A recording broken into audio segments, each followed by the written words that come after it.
Marcus Bell never imagined that inheriting a crumbling roadside motel would lead to the discovery of $132 million in stolen treasure. The Desert Breeze Inn sat abandoned for years, its flickering neon sign barely illuminating the desert highway, while townspeople whispered about the fool who moved his teenage son into what they called a haunted relic. But when 17-year-old Jake Bell started tearing up rotting floorboards in room 6, he uncovered something that would rewrite history and transform their lives forever. What started as desperate home repairs became the most valuable archaeological discovery in Nevada state history, all because a broke single father refused to give up on a dream nobody else could see. Before we carry on, please hit the subscribe button to make my day, and let me know where you are watching from in the comments. The Desert Breeze Inn looked like something from a horror movie when Marcus Bell first laid eyes on it in the spring of 2024. The two-story motel stretched along Highway 50 in central Nevada, its once turquoise exterior now faded to the color of old bones. Half the room members had fallen off their doors, leaving ghostly outlines on sun-bleached wood. The swimming pool had been drained years ago, and now served as a collection point for tumbleweeds and beer cans tossed by passing truckers. Marcus stood beside his dented Honda Civic, watching his 17-year-old son Jake emerge from the passenger seat with the resigned expression of a teenager who'd accepted that his life had officially hit rock bottom. The boy's dark hair hung over his eyes as he surveyed their new home with the kind of silent judgment that only teenagers could master. "This is it," Marcus said, trying to inject some optimism into his voice. "Our fresh start." Jake kicked at a piece of broken glass. "Dad, this place looks like where people come to disappear." The observation stung, because it wasn't entirely wrong. Marcus had inherited the Desert Breeze Inn from his cousin Sam, a man he'd barely spoken to in 20 years. Sam had owned the property since the 1990s, back when the highway still carried regular traffic, and travelers needed places to rest between Reno and Las Vegas. But when the new interstate opened in 2005, the Desert Breeze Inn became just another casualty of progress, slowly dying as cars roared past on faster roads. Marcus had been working as a project manager for a construction company in Sacramento until the layoffs hit in February. At 42 years old, with a mortgage he couldn't pay and a son counting on him for college tuition, he'd felt the walls of his life closing in. Then Sam's lawyer had called with news of the inheritance, a motel in Nevada that came with no debt, but also no income, no guests, and no apparent future. The townspeople in nearby Silverton had made their opinions clear during Marcus's first visit to the hardware store. Ray Hutchinson, who owned the store and seemed to function as the town's unofficial spokesperson, had looked at Marcus like he was ordering his own coffin. "You're the fellow who inherited Sam's place," Ray had said, not bothering to make it sound like a question. "Shame what happened to old Sam. But that motel's been dead longer than he was. You'd be smart to sell it to the state for the land value and move on." Other customers had nodded in agreement. A woman named Dorothy Chen, who ran the local diner, had chimed in with her own assessment. "That place gives me the creeps. Sam used to say he heard voices in the walls, footsteps in empty rooms. Of course, Sam also claimed he saw Elvis at the gas station in '97, so take that for what it's worth." The laughter that followed had felt cruel, even though Marcus understood it came from people who'd watched their own town slowly shrink as businesses closed and young people moved away. Silverton's population had dropped from 800 to less than 300 over the past 2 decades. The Desert Breeze Inn represented everything they'd lost, a monument to dreams that hadn't survived economic reality. But Marcus had looked at the motel's bones and seen something different. The structure was solid, built in 1962 with concrete block walls that could withstand desert winds and flash floods. The electrical system needed updating, and half the plumbing was shot, but the foundation was strong. More importantly, Highway 50 was starting to see increased traffic from adventure tourists seeking the loneliest road in America experience. With the right renovations and marketing, the Desert Breeze Inn could tap into that niche market. Jake had listened to his father's explanations with polite skepticism during the drive from California. The boy had inherited his mother's practical nature, and Sarah would have hated this plan. She died in a car accident when Jake was 12, leaving Marcus to navigate single parenthood while building a career that had ultimately failed to provide the security he'd promised his son. "I know it doesn't look like much," Marcus said as they stood in the motel's office, which smelled like dust and defeat. "But we can make this work. You'll have your own room, and when we get the business running again, there'll be money for college." Jake nodded, though his expression suggested he was already mentally preparing for disappointment. The boy had learned not to trust adult promises, having watched his father struggle through 2 years of unemployment, underemployment, and now this desperate gambit in the middle of nowhere. The motel had 24 rooms spread across 2 buildings that formed an L shape around the empty swimming pool. Marcus and Jake claimed Room 1 and Room 2 for their living quarters, using the connecting door between them to create something resembling a family apartment. The rooms came with basic furniture, mismatched and worn but functional. Jake's room had a double bed with a frame that wobbled when he sat down, a small table that served as a desk, and a window that looked out at the desert stretching endlessly toward distant mountains. Their first week at the Desert Breeze Inn passed in a blur of cleaning, organizing, and discovering new problems that required immediate attention. The hot water heater in Building A had given up completely, leaving them with cold showers that made Jake question whether his father had lost his mind entirely. The air conditioning units were older than Jake himself, rattling and wheezing like dying animals whenever Marcus tried to fire them up. But Marcus threw himself into the work with determination that surprised his son. Every morning, he was up before sunrise, mapping out the day's projects and attacking them with the methodical approach that had made him successful in construction management. He replaced broken windows, patched holes in walls, and spent hours on the phone with suppliers trying to negotiate payment plans for materials they needed. Jake found himself admiring his father's persistence, even when he doubted the wisdom of the overall plan.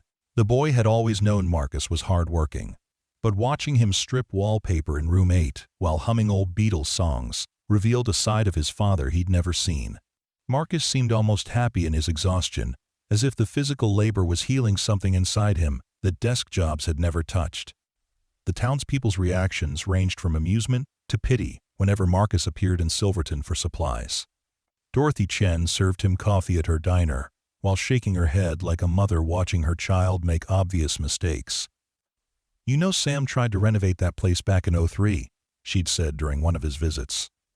"Spent $15,000 on new carpet and paint before giving up. Sent the place fartum every step of the way." Ray Hutchinson was more direct in his skepticism. "Son, I've lived here 47 years, and I've seen folks try to resurrect that motel 3 different times. The desert always wins in the end. You're pouring good money after bad into a hole that'll never fill up." But Marcus had begun to understand something about the Desert Breeze Inn that the locals couldn't see.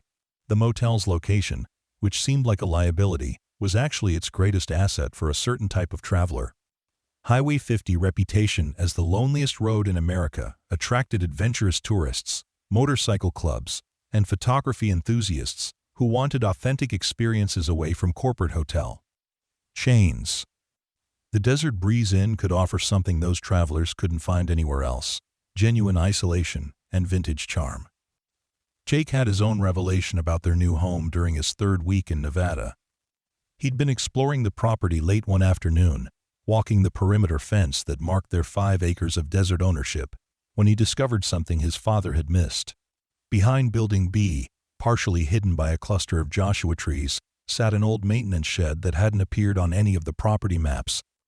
The shed's door had swollen shut from years of moisture and neglect, but Jake managed to force it open with a crowbar he'd borrowed from his father's tool collection.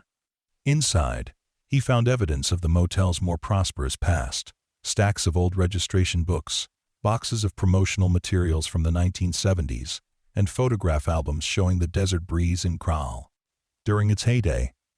The photographs told a story Jake hadn't expected.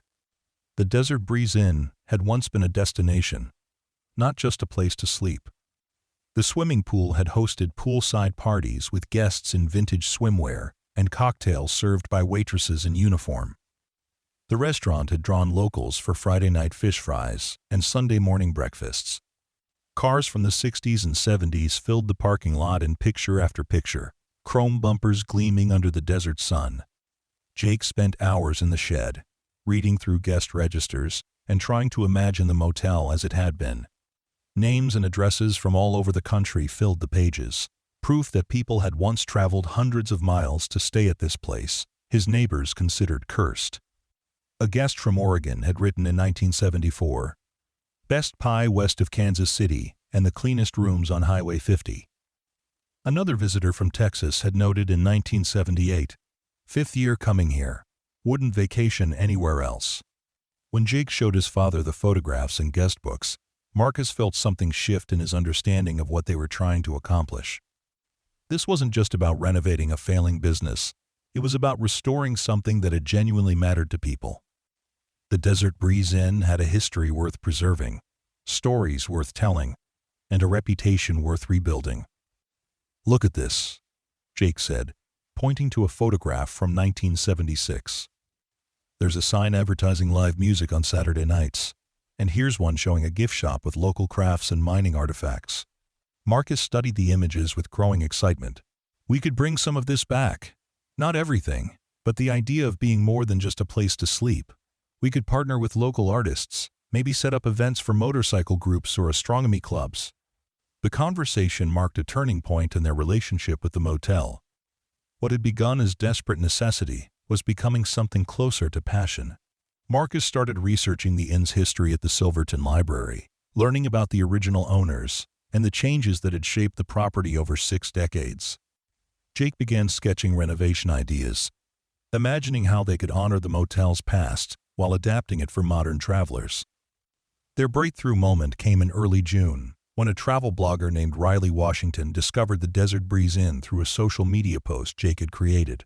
Riley was documenting America's forgotten roadside attractions, and something about the motel's faded neon sign and isolation appealed to her aesthetic.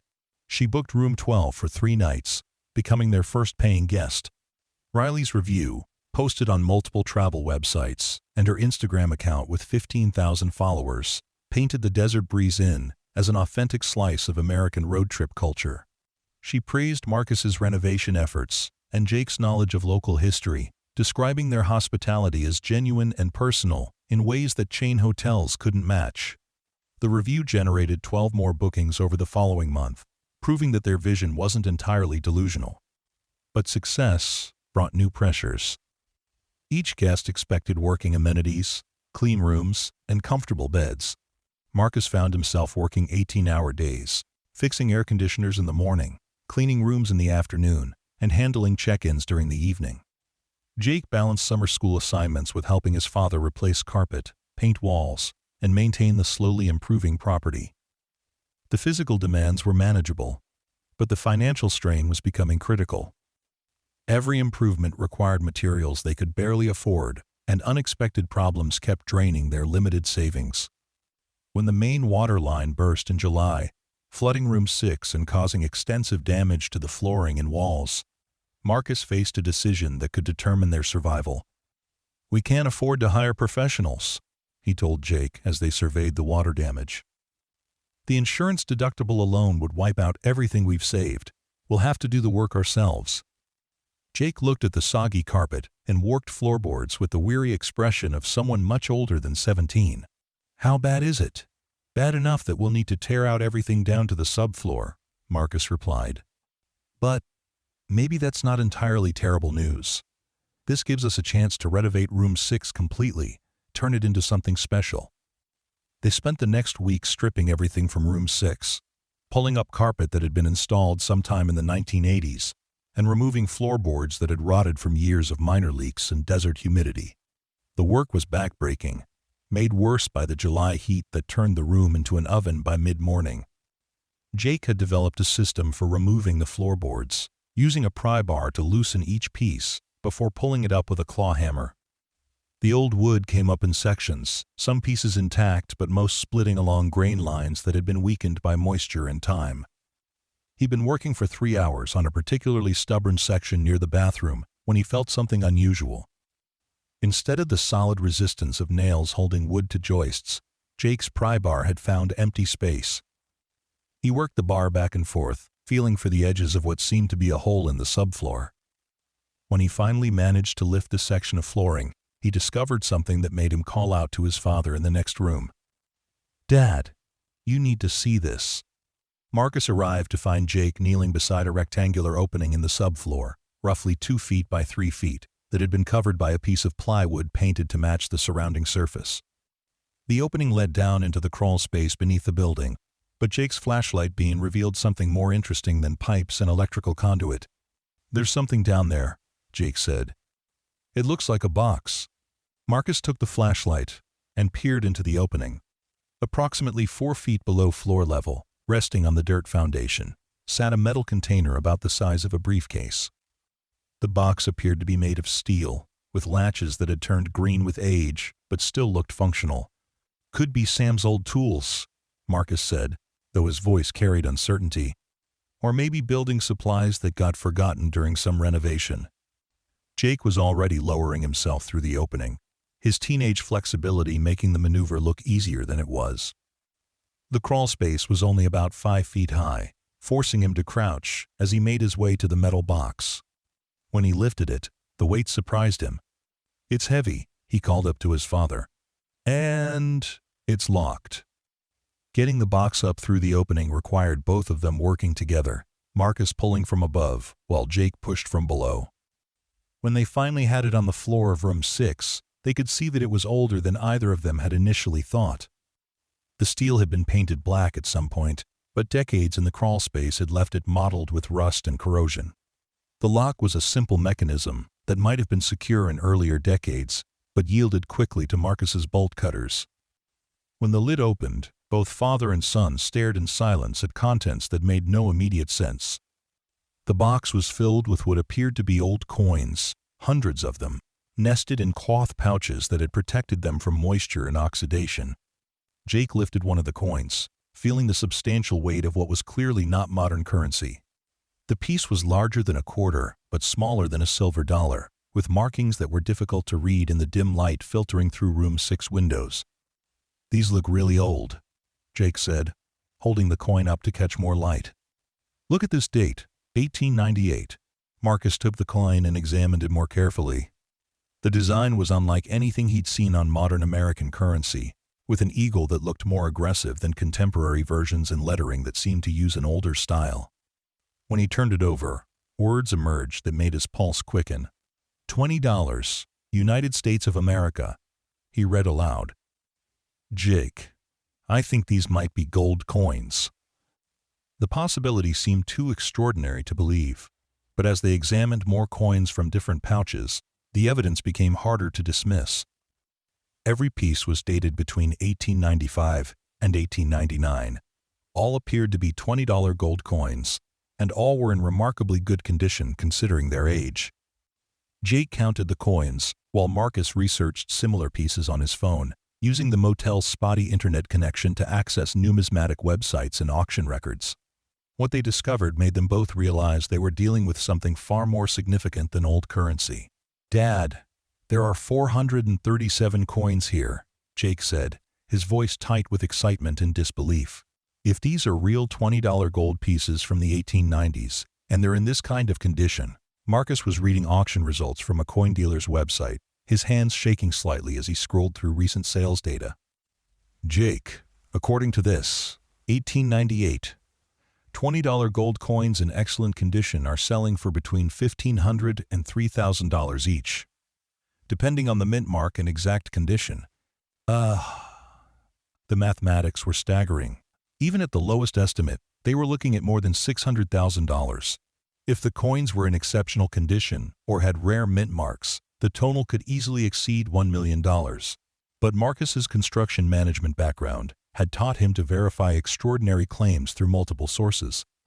"We need to get these authenticated," he said. "And we need to understand why they were hidden under our floor."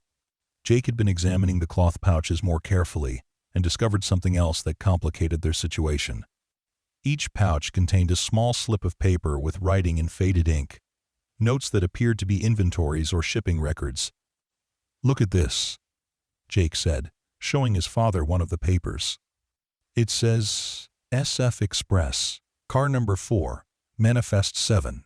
And this one says, Consignment to Denver Mining, November 1899. Marcus felt a chill that had nothing to do with the room's air conditioning. The dates and references were starting to form a pattern that connected to stories he'd heard about the region's mining history. Nevada in the 1890s had been a hotbed of gold and silver extraction, with fortunes won and lost as mines played out and new strikes were discovered. "We need to research this more carefully," Marcus said. "And we need to be discreet about it.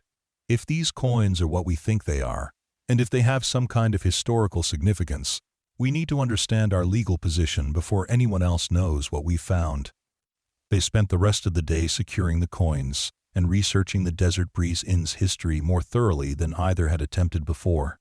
Jake scoured local newspaper archives online, while Marcus contacted the previous owners and Sam's few remaining friends to learn more about the property's past.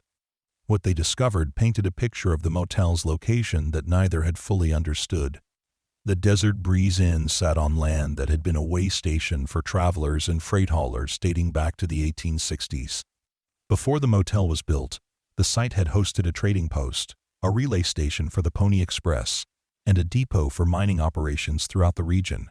Jake found a newspaper article from 1961, written when the motel was under construction, that mentioned the discovery of old foundations and artifacts during excavation. The article noted that the site had historical significance, but provided no details about what had been found or preserved. More intriguingly, Marcus discovered through Sam's former girlfriend that his cousin had always believed the motel was hiding something valuable. According to Dorothy Peterson, who had dated Sam for 3 years in the early 2000s, he'd often talked about strange sounds in the walls and his conviction that previous owners had left something behind. "Sam used to say the motel had secrets," Dorothy told Marcus during a phone conversation. "He'd found old maps and documents in the office that mentioned storage areas and hidden compartments. I thought he was just being paranoid, but maybe he was onto something." Jake's research had taken him into the darker corners of Nevada's mining history, where he'd discovered stories about robberies, claim jumping, and the violent competition for valuable deposits. One story in particular caught his attention because of its connection to their location and the dates on the coins they'd found. In November 1899, a train carrying gold coins and mining equipment had been robbed near the California-Nevada border. The Santa Fe Express had been traveling from San Francisco to Denver when bandits had attacked it during a scheduled stop for water and supplies. The robbers had made off with a strongbox containing newly minted gold coins intended to finance mining operations in Colorado. The robbery had been notable not just for the value of what was stolen, estimated at the time to be worth $40,000 in gold coins, but for the fact that the bandits had never been caught. The coins had disappeared completely, despite extensive searches by federal marshals and private investigators hired by the mining companies. Jake found detailed accounts of the robbery in historical archives, including descriptions of the stolen coins that matched exactly what they'd discovered beneath room 6 floor. The Santa Fe Express robbery had involved 438 newly minted $20 gold coins, dated 1898 and 1899, along with shipping documents and manifests that corresponded to the papers Jake had found in the cloth pouches. "Dad," Jake said, his voice barely above a whisper as he read from a historical account on his laptop. "I think we found the Santa Fe Express gold." Marcus looked up from his own research, where he'd been reading about the legal complexities of finding historical artifacts on private property. "What are you talking about?" Jake explained what he'd discovered about the train robbery, the missing gold, and the remarkable correspondence between the historical accounts and their discovery. As the full implications became clear, both father and son realized they were dealing with something far more complex than valuable old coins. "If this is really the Santa Fe Express gold," Marcus said slowly, "then we've potentially found one of the most famous unsolved crimes in Nevada history. But we also need to understand whether we can legally keep it, and whether anyone else has a claim to it." Jake continued his research while Marcus contacted a lawyer in Reno who specialized in property rights and historical discoveries. The legal landscape was complicated, involving federal laws about archaeological finds, state regulations about historical artifacts, and the specific terms of Marcus's inheritance from Sam. According to the lawyer, discoveries on private property generally belong to the property owner, but historical artifacts with cultural significance could be subject to state or federal oversight.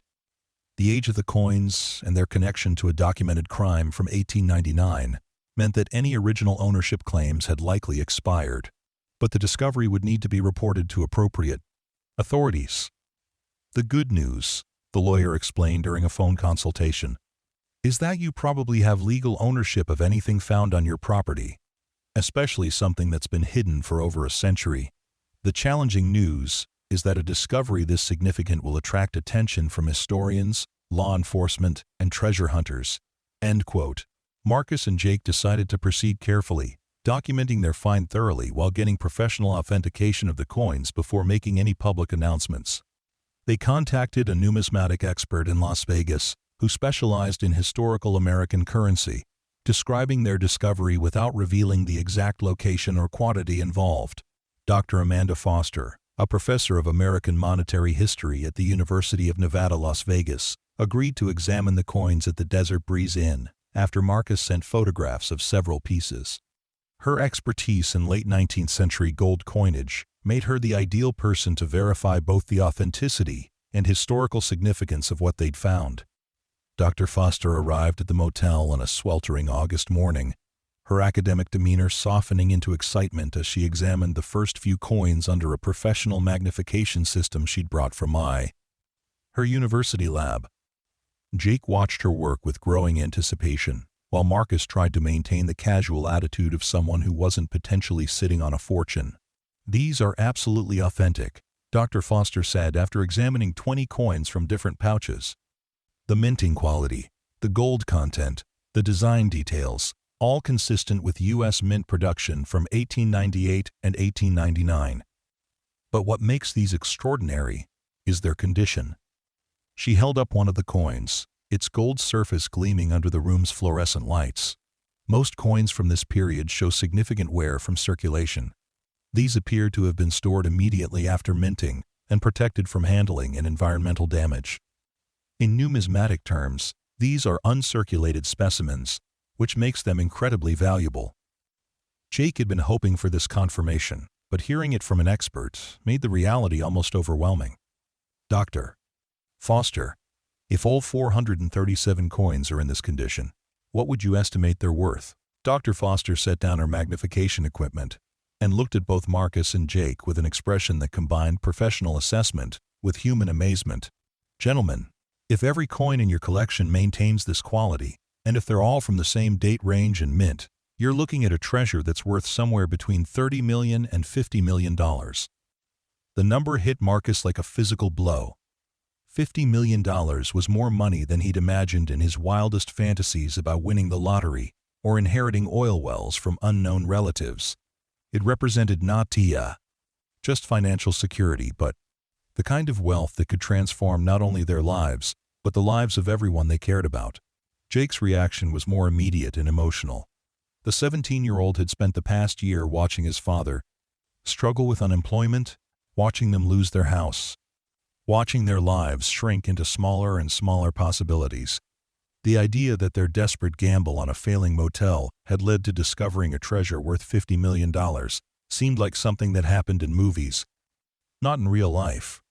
"But there's something else," Dr. Foster continued, pulling out copies of historical documents she'd brought with her. "I did some research after you sent me those photographs, and I believe your coins are connected to the Santa Fe Express robbery of 1899. She spread out photocopies of newspaper articles, federal investigation reports, and insurance documents related to the train robbery. The correspondence between the historical record and their discovery was undeniable. The number of coins, the dates, the mint marks, even the cloth pouches and shipping documents match descriptions from the original investigations. If I'm correct," Dr. Foster said, "you haven't just found valuable old coins. You found the resolution to one of the most famous unsolved crimes in Nevada history.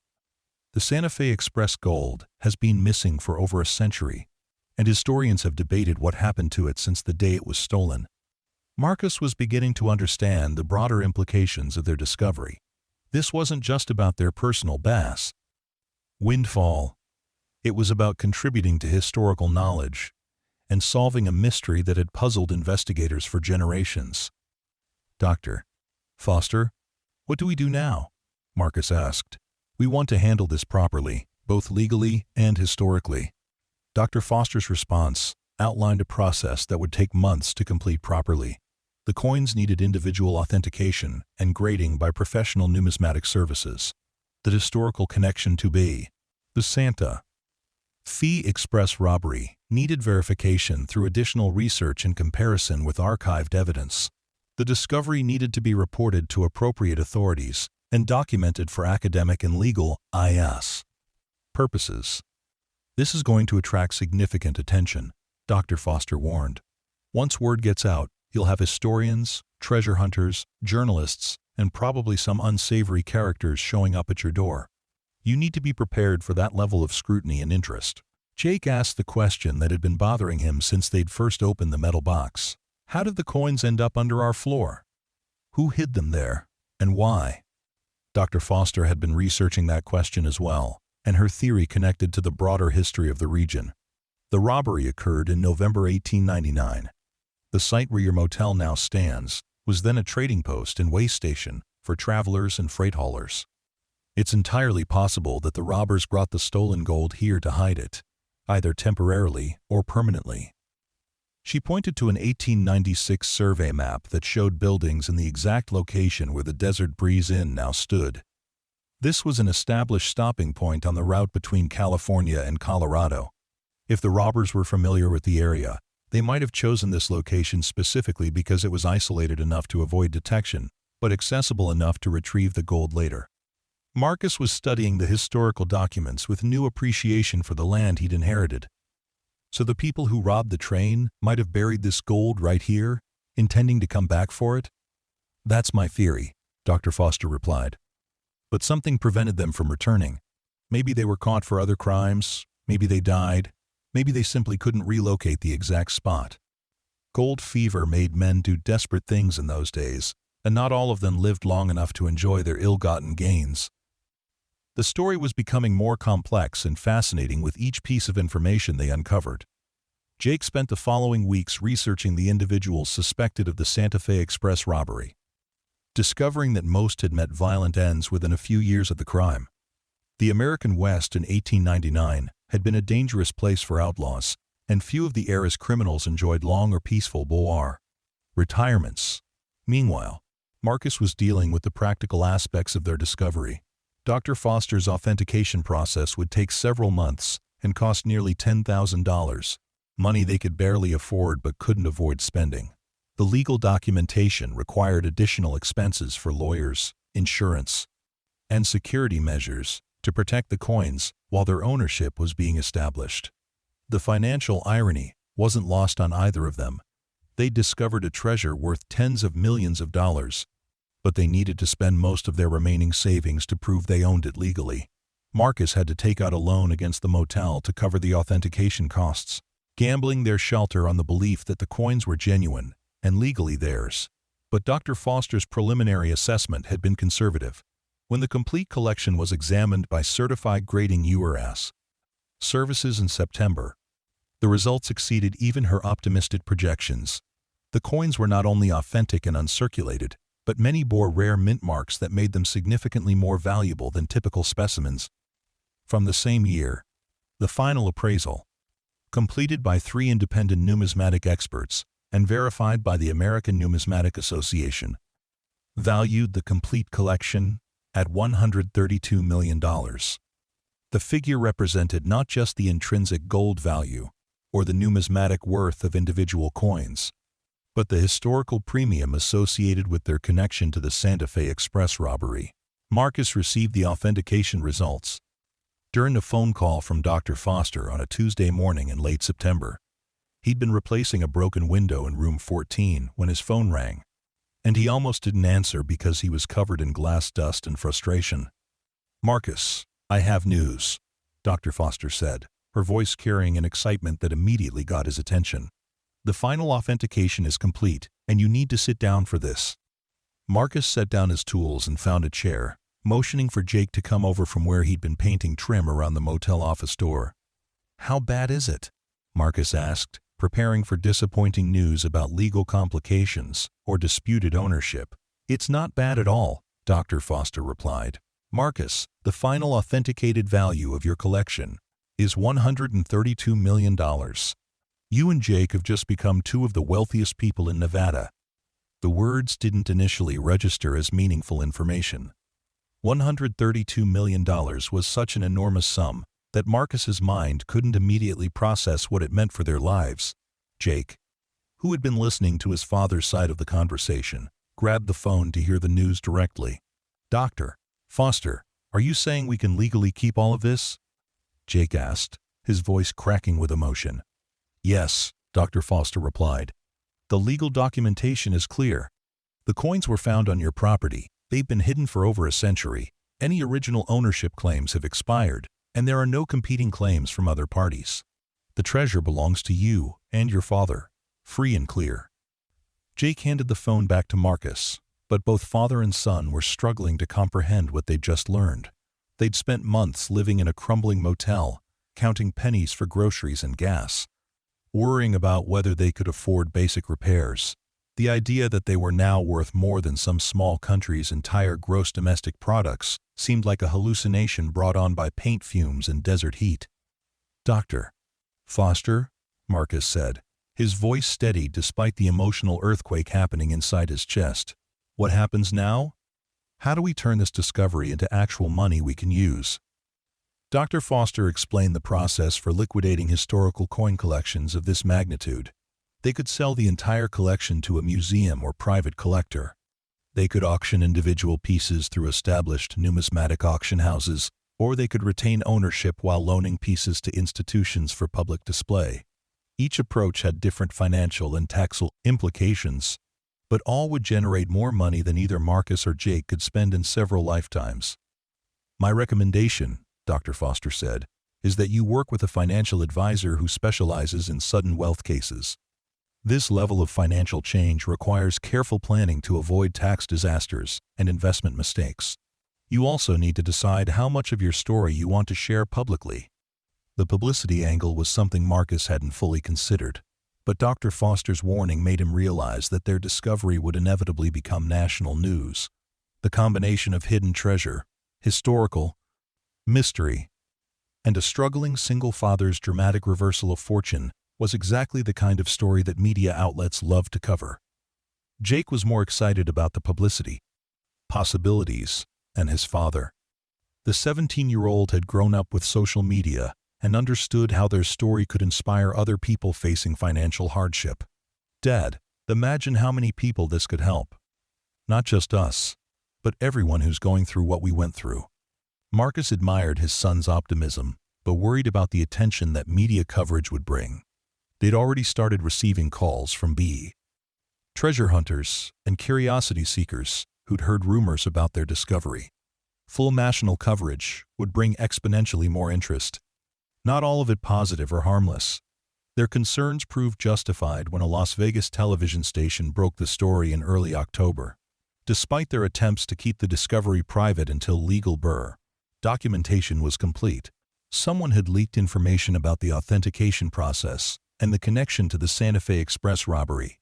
The news report was sensationalized but generally accurate, describing Marcus as a down-on-his-luck single father who'd struck gold while renovating his inherited motel. The reporter interviewed several Silverton residents, including Ray Hutchinson and Dorothy Chen, who expressed amazement at the transformation of their community's most pessimistic resident into its wealthiest citizen. "I told him he was crazy to waste money on that old place," Ray admitted to the television camera. "Shows what I know about anything. Marcus Bell's got more money now than the rest of this town combined, and good for him." Dorothy Chen was more reflective in her interview. Marcus and Jake never gave up on that motel, even when everybody else thought they were fighting a losing battle. Sometimes persistence pays off in ways nobody can predict. The television coverage triggered an avalanche of media attention that transformed the Desert Breeze Inn into an unlikely tourist destination. News crews from major networks arrived to film segments about the discovery, while documentary producers pitched projects about the Santa Fe Express robbery and its resolution after more than a century. Jake found himself being interviewed by reporters who wanted to capture the perspective of a teenager whose life had been completely transformed by a chance discovery. Marcus was less comfortable with the attention, but recognized that media coverage was bringing unexpected benefits to the Desert Breeze Inn's business prospects. The motel was booked solid through the end of the year, with guests who wanted to stay at the place where the famous treasure had been found. Tourism officials from Nevada state government contacted Marcus about, quote, incorporating the motel into official historical tourism routes. The financial windfall had also attracted attention from less welcome sources. Marcus received dozens of calls and letters from distant relatives he'd never heard of, charity organizations requesting donations, and investment advisors promising to help him manage his newfound wealth. More concerning were the treasure hunters and metal detector enthusiasts who showed up uninvited to search the property for additional hidden caches. We need better security, Marcus told Jake after discovering their third unauthorized treasure hunter in as many days. And we need to decide how we want to handle all this attention. Jake had been thinking about the same problems, and he'd developed ideas that surprised his father with their maturity and thoughtfulness. What if we embrace it instead of fighting it? We could turn the Desert Breeze Inn into a legitimate historical attraction while still running it as a motel. People are fascinated by the story, and we could use that interest to create something really special. Marcus listened as his son outlined a vision for transforming their accidental discovery into a sustainable business that honored both the motel's history and the treasure's significance. Jake proposed creating a small museum in one of the motel rooms, displaying replicas of the coins along with information about the Santa Fe Express robbery and the broader history of the region. They could offer guided tours, host events for history enthusiasts, and partner with educational institutions to provide authentic historical experiences. The treasure made us rich, Jake explained, but the story could make us important. We could help people understand what life was like in Nevada during the 1890s, how the mining boom shaped the whole region, and why this discovery matters beyond just the money. Marcus was impressed by his son's vision and realized that Jake had inherited more than just his mother's practical nature. The boy was thinking like an entrepreneur, seeing opportunities where others might see only complications. The combination of financial resources and historical significance could indeed create something unique and valuable beyond the monetary worth of the coins themselves. They spent the following months working with historians, museum designers, and business consultants to develop Jake's concept into a concrete plan. The Desert Breeze Inn would continue operating as a motel, but with upgraded facilities and historical themes that connected guests to the property's rich past. Room 6, where the treasure had been discovered, would become a museum space displaying artifacts from the Santa Fe Express robbery and the broader mining history of central Nevada. Dr. Foster agreed to serve as historical consultant for the project, helping them acquire period artifacts and develop educational materials that met academic standards while remaining accessible to general audiences. Her involvement lent credibility to their efforts and attracted support from universities and historical societies throughout the region. The transformation wasn't without challenges. Marcus had to navigate complex regulations for operating both a motel and a museum, while managing construction projects that were far more ambitious than the simple repairs he'd originally planned. The financial resources from the treasure discovery made these projects possible, but the logistics were still demanding. Jake threw himself into the historical research with passion that amazed his teachers when he returned to school in the fall. His senior year project became a comprehensive study of the Santa Fe Express robbery and its impact on regional development, work that earned him early admission to the University of Nevada, where he planned to study history and museum management. You know what's funny? Jake said one evening as they worked together installing display cases in the museum room, "A year ago, I thought moving here was the worst thing that ever happened to us. Now, I can't imagine living anywhere else." Marcus understood his son's sentiment completely. The Desert Breeze Inn had become more than just their home or their business. It had become their identity and their contribution to something larger than themselves. The treasure had provided financial security, but the process of honoring its history had given them purpose and community connection they'd never experienced before. The motel's grand reopening in March of 2025 drew visitors from across the country. The event was covered by national media outlets and attended by state officials, including the governor of Nevada, who proclaimed the Desert Breeze Inn a state historical landmark. The ceremony marked not just the completion of their renovation project, but the full transformation of their lives, from desperate uncertainty to meaningful prosperity. Ray Hutchinson, who had initially dismissed Marcus's efforts as foolish, spoke at the reopening ceremony with the humility of someone who'd learned important lessons about judging others' dreams. "I've lived in Silverton for almost 50 years," he told the assembled crowd, "and I've never seen anything bring as much positive attention to our community as what Marcus and Jake have accomplished here."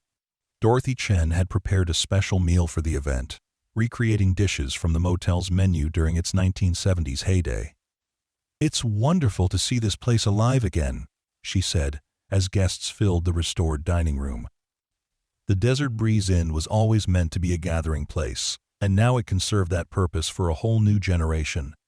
The success of the reopening validated Jake's vision for combining historical preservation with modern hospitality. Guests appreciated the authentic historical atmosphere while enjoying modern amenities and comfortable accommodations. The museum attracted visitors who weren't staying at the motel, creating additional revenue streams and establishing the Desert Breeze Inn as a legitimate educational destination. Marcus found himself serving roles he'd never anticipated when he first inherited Sam's failing motel. He was simultaneously a small business owner, a historical preservationist, and an inadvertent expert on 19th-century crime and treasure hunting. The responsibilities were demanding, but deeply satisfying in ways his previous career had never provided. The financial aspect of their transformation remained almost surreal to both father and son. The coin collection was eventually sold through a series of auction events and private sales that generated the full $132 million valuation. After taxes and expenses, they retained enough wealth to secure their futures for multiple generations while funding the motel's renovation and contributing to historical preservation projects throughout Nevada. But perhaps the most meaningful change was the relationship between Marcus and Jake, which had deepened through their shared experience of discovery, challenge, and success. Working together to transform the Desert Breeze Inn had created bonds that went far beyond typical father-son relationships. They'd become true partners in an enterprise that mattered to both of them. "You know what I learned from all this?" Marcus said during a quiet moment as they watched the sunset from the motel's restored pool area. "The treasure wasn't really the coins. The treasure was discovering what we could accomplish when we stopped listening to people who told us something was impossible." Jake nodded, understanding exactly what his father meant. The gold coins had provided the means to transform their lives. But the real transformation had come from their willingness to see potential where others saw only failure, to persist when others predicted defeat, and to honor history while building something new. 6 months after the grand reopening, the Desert Breeze Inn was featured in travel magazines and historical publications as one of America's most unique destinations.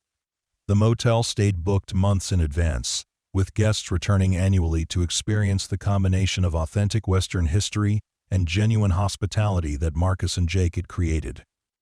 The success had also inspired other property owners in Silverton to invest in renovations and improvements, creating a ripple effect that was revitalizing the entire community. Property values had increased, new businesses had opened, and young people were choosing to stay in town rather than moving to larger cities.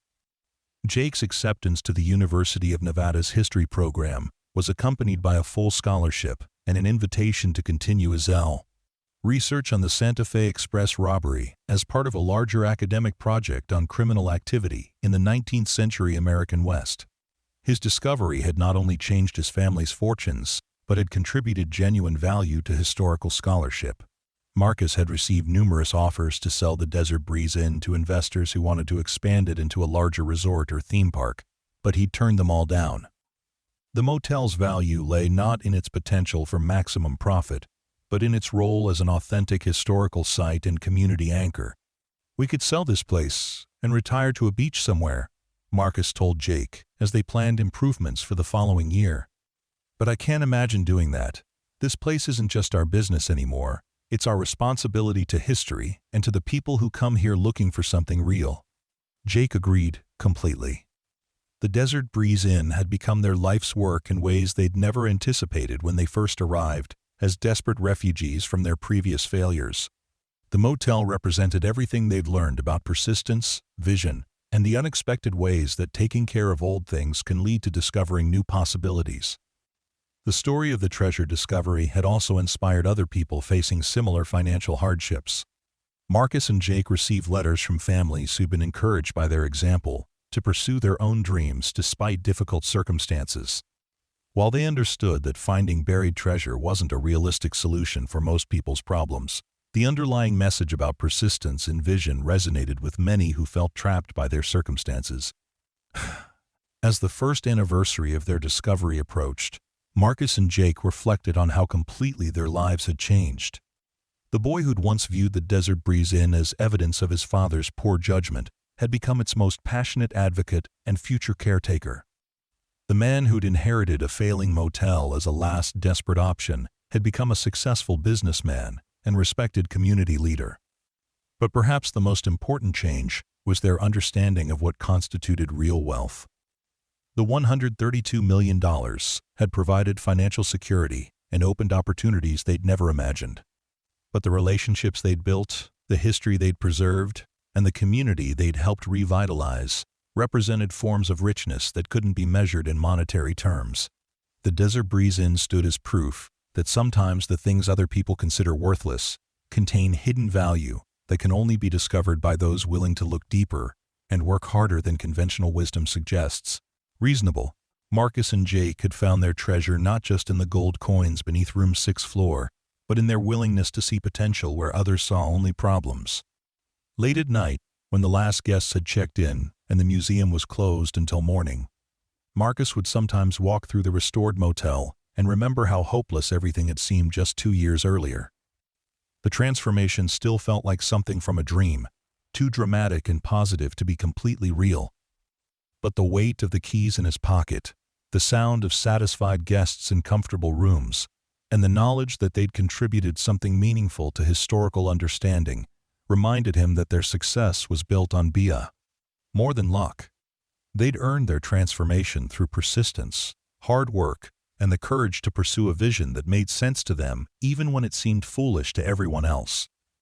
The Desert Breeze Inn's story had become a modern parable about the rewards that can come from refusing to accept other people's limitations on what's possible. Marcus and Jake had discovered that sometimes the greatest treasures are hidden not in the ground, but in our willingness to see value where others see only problems, and to persist when others advise us to quit. Their journey from broke and desperate to wealthy and fulfilled had taught them that real treasure isn't just about money. It's about finding purpose, building community, and preserving something valuable for future generations. The Santa Fe Express Gold had given them the means to transform their lives, but the real transformation had come from their decision to transform a crumbling motel into something that mattered.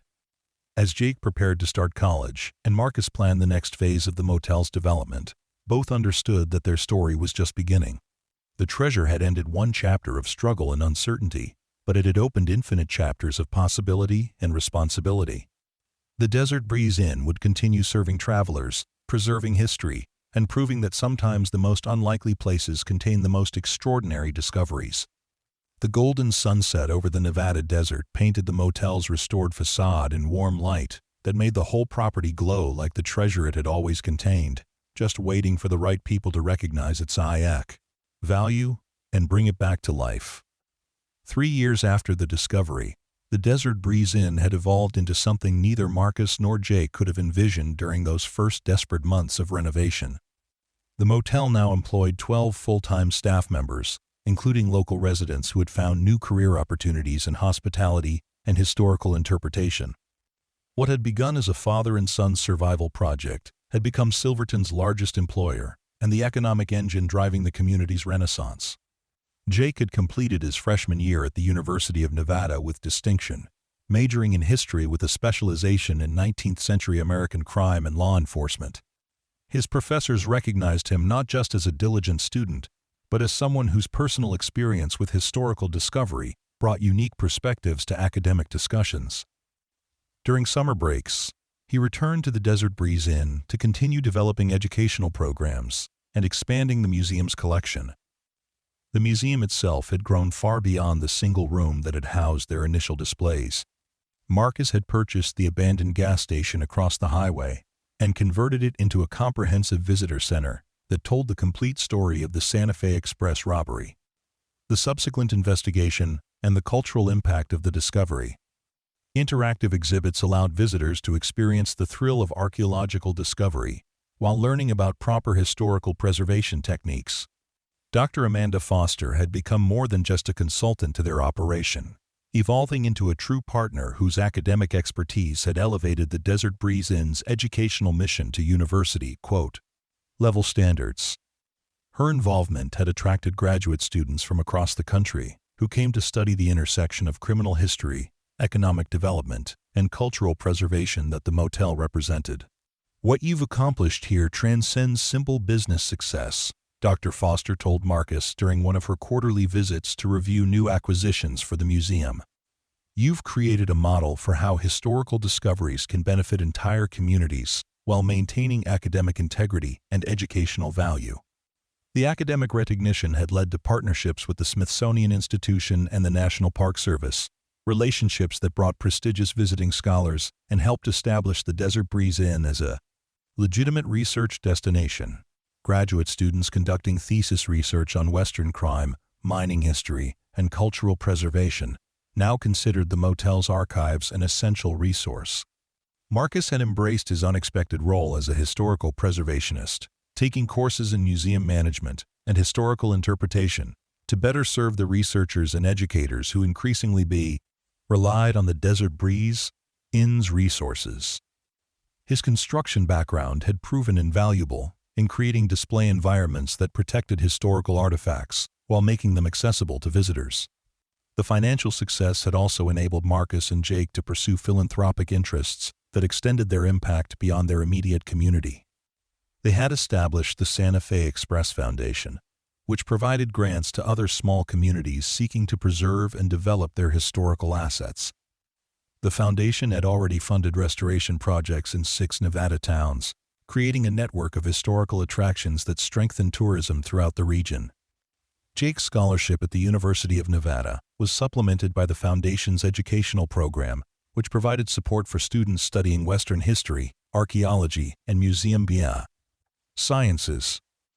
The program had awarded 37 scholarships over 3 years, creating opportunities for young people who might not otherwise have been able to pursue higher education in historical fields. "We were given this incredible opportunity," Jake explained to scholarship recipients during the foundation's annual award ceremony. "But with that opportunity came responsibility to help others pursue their own dreams and contribute to historical understanding. Your research and dedication will help preserve stories that might otherwise be lost." The Desert Breeze Inn's success had also attracted attention from television and film producers interested in dramatizing their story. Marcus and Jake had been approached by multiple production companies, offering substantial sums for the rights to their discovery narrative. But they had chosen to work with a documentary filmmaker whose approach emphasized historical accuracy over sensational entertainment. The resulting documentary, titled Hidden Gold: The Santa Fe Express Mystery Solved, had aired on the History Channel to critical acclaim and strong viewership. The film traced the complete story from the 1899 train robbery through Marcus and Jake's discovery and its impact on historical scholarship and community development. The documentary's success had generated additional tourism interest and established the Desert Breeze Inn as an internationally recognized historical site. Marcus found himself serving on the Nevada State Historical Preservation Board, using his experience to help other property owners navigate the complex process of developing historical assets while maintaining their integrity. His transformation from unemployed construction manager to recognized historical preservationist had been as dramatic as his financial transformation, but perhaps more personally meaningful. 10 years ago, I thought history was just something that happened to other people in textbooks, Marcus reflected during a board meeting discussing new preservation projects. Now I understand that history is all around us, hidden in places we pass every day without really seeing. Our job is to help people recognize and preserve those stories before they're lost forever. The Desert Breeze Inn's influence had extended beyond tourism and education into academic research that was advancing understanding of 19th-century crime and economic development. Jake's undergraduate thesis on the social networks that enabled train robberies had been published in a peer-reviewed historical journal, making him one of the youngest authors ever featured in that publication. His research had revealed connections between the Santa Fe Express robbery and other crimes throughout the region, suggesting that the bandits had been part of a larger criminal organization that operated across multiple states. The discovery had opened new avenues for investigation that were attracting researchers from universities throughout the United States and Europe. Jake's work demonstrates how a single discovery can illuminate entire historical patterns that were previously invisible, Dr. Foster explained to a conference of Western historians. The Santa Fe Express robbery wasn't an isolated incident, but part of a complex criminal economy that shaped development throughout the American West. The ongoing research had also revealed additional details about how the stolen gold had ended up beneath the Desert Breeze Inn's floorboards.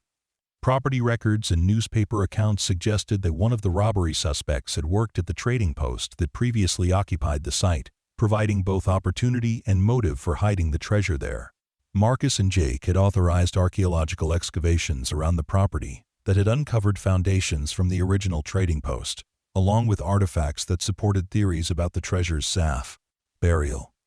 The excavations had been conducted in partnership with the University of Nevada's Archaeology Department, providing valuable field experience for students while expanding knowledge about the site's history. The archaeological work had also revealed evidence of much earlier occupation, including artifacts from Native American groups who had used the area as a seasonal camping site for hundreds of years before European settlement. These discoveries had added another layer to the Desert Breeze Inn's historical significance and had led to partnerships with tribal cultural preservation organizations. This land has been a stopping place for travelers for centuries, Jake explained to visitors during guided tours of the archaeological sites. The Santa Fe Express gold is just one chapter in a much longer story about how people have used this location as a place of rest, trade, and community throughout history. The Native American connections had enriched the museum's educational programs and had brought additional visitors interested in broader cultural history beyond the train robbery story. Tribal elders had shared oral histories about the area that complemented and sometimes corrected written historical records, creating more complete and accurate narratives about regional development. Marcus had initially worried that expanding beyond the treasure story might dilute the Desert Breeze Inn's unique appeal, but the broader historical context had actually enhanced visitors' understanding and appreciation of the discovery's significance. The motel now told a comprehensive story about cultural interaction, economic development, and historical preservation that resonated with diverse audiences. The success had also brought unexpected personal relationships that had enriched both Marcus and Jake's lives beyond their professional achievements. Marcus had begun dating Eleanor Rodriguez, a historian from the University of Nevada, Reno, who had come to research the Santa Fe Express case and had stayed to help develop educational programs. Their relationship had grown naturally from shared interests in historical preservation and community development. Elena's expertise in Latino history had helped Marcus and Jake understand previously overlooked aspects of the region's cultural development, including the roles played by Mexican and Mexican-American communities in mining and transportation industries. Her research had identified several suspects in the Santa Fe Express robbery who had Latino surnames, adding diversity to narratives that had previously focused primarily on Anglo perpetrators. History is always more complex and interesting than initial accounts suggest, Delana explained during a presentation about her research findings. The story of the American West includes voices and perspectives that were often ignored by contemporary newspapers and official records, but that doesn't mean those stories are lost forever. Jake had formed his own meaningful relationships through his involvement with the University of Nevada's history program, including a romantic relationship with Maria Santos, a graduate student studying museum sciences who had come to the Desert Breeze Inn for her thesis research on community-based historical preservation. Maria's background in museum design had contributed significantly to the visitor center's development, and her bilingual capabilities had enabled the creation of Spanish-language educational materials that had attracted visitors from throughout the southwestern United States and Mexico. Her presence had also encouraged Jake to expand his own language skills and cultural understanding. The treasure discovery opened doors we never knew existed, Jake told Maria as they worked together on a new exhibit about cross-border trade in the 19th century. But the relationships we've built and the knowledge we've gained matter just as much as the money we found. The Desert Breeze Inn's success had also inspired Marcus and Jake to think more ambitiously about their long-term impact on historical preservation and education. They've begun discussions with state officials about establishing a permanent research institute dedicated to studying crime and economic development in the American West. The proposed institute would be housed in a new building adjacent to the Desert Breeze Inn, designed specifically for researchers and graduate students conducting advanced study in Western history. The facility would include climate-controlled archives, digital research capabilities, and conference spaces for academic gatherings and public educational programs. We want to create something that will continue contributing to historical understanding long after we're gone, Marcus explained to potential funding partners. The Santa Fe Express discovery gave us the resources to build something permanent and meaningful, and we have a responsibility to use those resources wisely. The Institute concept had attracted support from the National Endowment for the Humanities and several private foundations interested in supporting innovative approaches to historical education. Preliminary funding commitments totaled over $8 million, with construction scheduled to begin within 18 months. Jake had been accepted into a master's program in public history at the University of Nevada, with plans to eventually pursue a doctorate and return to lead the research institute. His academic trajectory reflected the complete transformation of his life prospects that had resulted from their treasure discovery and subsequent commitment to historical preservation. 5 years ago, I thought college was something other people did because they had money and opportunities I'd never have, Jake reflected during a scholarship award ceremony. Now, I'm planning to spend my career helping other people discover and preserve the stories that connect us to our past and guide us toward our future. The personal growth that both Marcus and Jake had experienced through their involvement with historical preservation had been as valuable as their financial gains. They had developed expertise, relationships, and perspectives that had enriched their lives in ways that money alone could never have provided. Marcus's transformation from desperate unemployment to respected historical preservationist had given him confidence and purpose that extended far beyond his business success. His involvement with state and national preservation organizations had connected him with people whose dedication to historical education inspired his own continued learning and development. The treasure changed our financial circumstances overnight, Marcus told audiences during speaking engagements about entrepreneurship and historical preservation. But building something meaningful from that discovery has been a years-long process that's still continuing. The real reward isn't the money we found, it's the work we've been able to do because of it. The Desert Breeze Inn's influence on Silverton's broader development had exceeded even the most optimistic projections from community leaders. Property values throughout the town had increased by an average of 40%, new businesses had opened to serve increased tourist traffic, and young families were choosing to settle in the area rather than leaving for larger cities. The town's population had grown from less than 300 to over 600 residents, with much of the growth consisting of people attracted by employment opportunities related to the Desert Breeze Inn's operations and the broader historical tourism industry that had developed around it. Ray Hutchinson's hardware store had expanded into a larger building and now employed 4 people instead of just Ray himself. Dorothy Chin had opened a second restaurant specializing in historical reenactment dining experiences that attracted visitors interested in authentic 19th century cuisine and atmosphere.